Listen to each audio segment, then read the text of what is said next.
Hey everyone, this is just an update on my Steelmate motorcycle alarm I installed on first my Craftsman Gator truck I built, and now it's on this Craftsman LT2000. So you can see here is the clicker for it.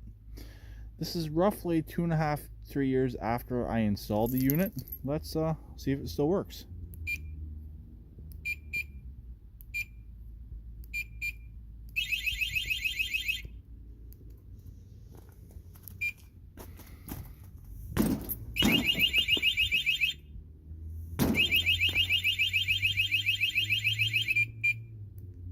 I would say definitely yes, it still works. I really haven't had any major issues with the alarm.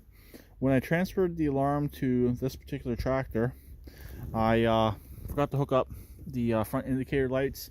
But as you can hear, the siren still works fine. The inertia switch still works fine. So really, it's just a matter of hooking up the indicator lights if I choose to have them hooked up or not. It's just two wires. I'd have to look back at my previous video on how I wired it. And as you heard there, it re-enables itself. If it's been disabled and it's been set off, it will re-enable itself. This clicker does have the option for remote start, but for the remote start to work, you need a separate module. But definitely a good buy. I had someone ask me if I could do a review a few years after he's looking at buying one for himself. So yes, I definitely agree it is a good buy. It's a really simple install. It's just a tiny box. On a motorcycle, you can pretty much hide it anywhere. On this tractor here, I have it sitting next to the battery, and it's wired straight into the main power.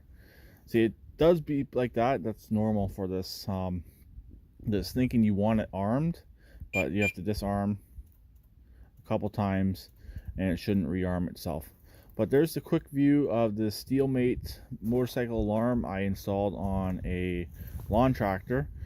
This is when I was living in town, so I don't use the alarm anymore on this machine at all. There's really no need for it out here in the country. I also had a golf cart at one time. I did have the alarm installed on the golf cart as well, because the golf cart I was using for deliveries as well. So it only lasted a couple weeks until I blew the engine up. But definitely the alarm was a good buy. It's decently cheap. I believe this one can also work on 9 volts as well. I recall watching a Redneck Computer Geek video where he installed one on a Power Wheels. I believe they used a 9-volt battery to run it. I'm not sure if this one is 9-volt compatible or not. It may or may not be, so that's why I'm putting it in there.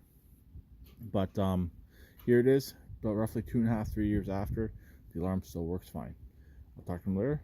Please keep redneck like always, and please share my comment.